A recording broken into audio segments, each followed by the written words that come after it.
Bonjour à tous, aujourd'hui on va suivre ensemble un chemin assez incroyable, celui de l'énergie.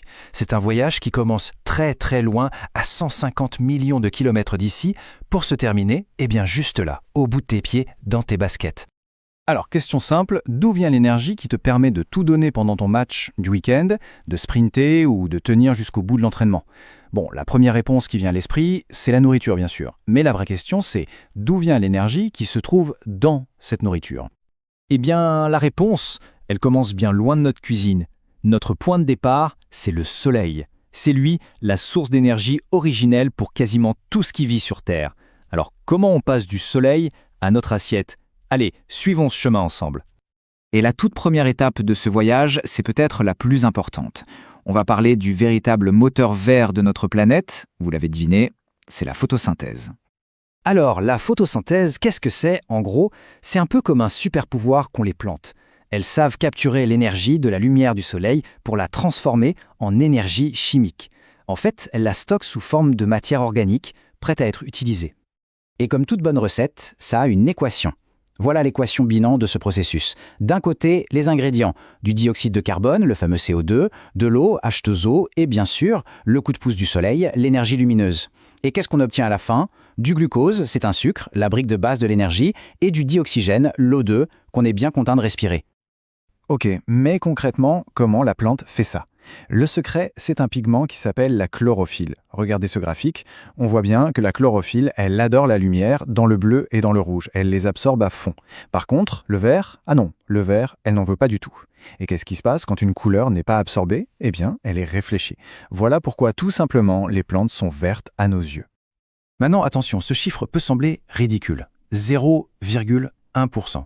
C'est la part de toute l'énergie solaire qui arrive sur Terre qui est réellement captée par la photosynthèse. On pourrait se dire que c'est rien du tout, mais c'est là toute la magie. Cette toute petite fraction suffit à faire tourner la machine de la vie sur presque toute la planète. Ça nous rappelle une chose, un petit pourcentage d'un nombre absolument gigantesque, ça reste un nombre gigantesque. Bon, d'accord. L'énergie du soleil est maintenant bien au chaud, stockée dans les plantes. Super. Mais comment elle arrive jusqu'à nous, cette énergie? C'est là qu'on passe à la deuxième grande étape. L'énergie qui circule, autrement dit, la loi du manger ou être mangé. Et pour bien comprendre, si on fait un zoom sur une simple feuille, regardez ce qui se passe. Sur toute l'énergie solaire qui tape dessus, une grosse partie est simplement réfléchie ou perdue en chaleur. Une autre partie sert à l'évapotranspiration, la plante qui transpire en quelque sorte, et au final, il ne reste qu'environ 1% qui est vraiment transformé en énergie chimique. Le rendement n'est pas énorme. Alors cette énergie, une fois stockée par ce qu'on appelle les producteurs, les plantes, elle commence à être transférée. C'est la chaîne alimentaire. Un herbivore mange la plante, c'est un consommateur primaire. Puis un carnivore mange l'herbivore, c'est un consommateur secondaire. Et ainsi de suite.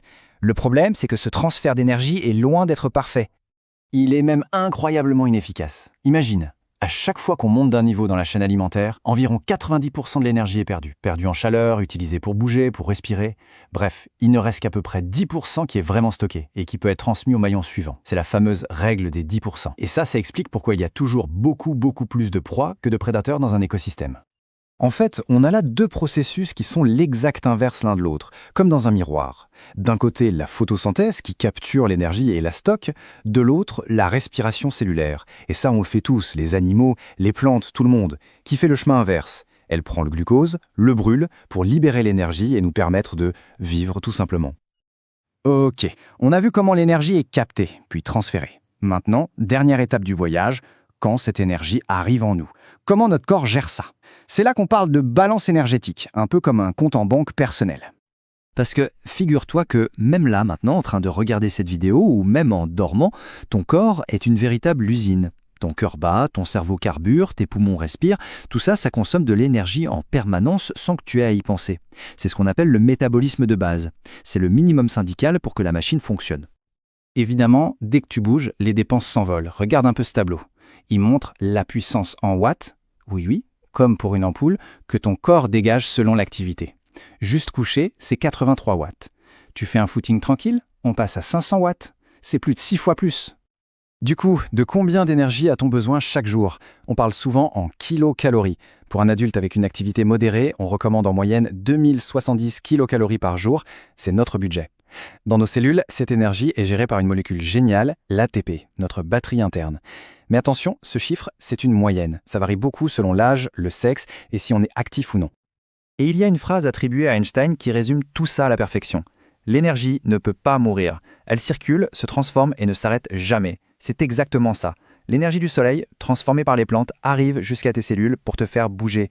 Elle ne disparaît pas, elle change juste de forme. Allez, pour que ce soit bien concret, petite question. Un bon plat de spaghettis bolognaise, c'est plein d'énergie. Mais à ton avis, il faudrait combien de temps de footing pour dépenser toute cette énergie? C'est ça la clé. L'énergie qu'on mange doit être, d'une manière ou d'une autre, compensée par une dépense. Et cette idée de compensation, ça nous amène à un enjeu crucial pour notre santé au quotidien. C'est le fameux équilibre entre ce qu'on mange, les apports, et ce qu'on dépense. La clé, c'est l'équilibre.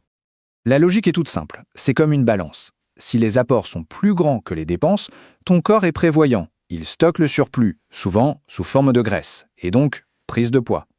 A l'inverse, si tu dépenses plus que ce que tu manges, ton corps va chercher l'énergie qui lui manque dans ses réserves. Et là, c'est la perte de poids. Pour avoir une idée de cet équilibre, on utilise souvent l'indice de masse corporelle, l'IMC. La formule est simple, on divise sa masse en kilos par sa taille en mètres au carré. C'est un indicateur utile. Mais attention, c'est très important de le dire, ce n'est qu'un outil statistique. Ça ne remplace absolument pas un avis médical. Et il faut bien comprendre que ce déséquilibre, c'est un enjeu de santé mondiale. D'un côté, il y a l'obésité, qui concerne plus de 650 millions d'adultes. De l'autre, il y a la malnutrition. Et la malnutrition, ce n'est pas juste ne pas manger assez. C'est aussi manger mal, avoir des excès comme trop de sel, ou des carences, comme le manque de fer qui touche, tenez-vous bien, 42% des enfants dans le monde. Allez, résumons les points clés à retenir. Premièrement, tout part du soleil. Deuxièmement, la photosynthèse convertit cette lumière en énergie chimique. Troisièmement, à notre échelle, c'est notre balance énergétique, apport contre dépense, qui a un impact direct sur notre santé. Et enfin, manger de façon équilibrée, ce n'est pas juste une question personnelle, c'est aussi un acte citoyen et responsable. Et voilà, on a bouclé la boucle. On est parti du soleil pour arriver jusqu'à tes muscles. Alors la question que je te laisse pour conclure, c'est la suivante. Maintenant que tu as conscience de tout ce voyage incroyable, comment est-ce que tu vas gérer ton énergie au quotidien? La réflexion est ouverte.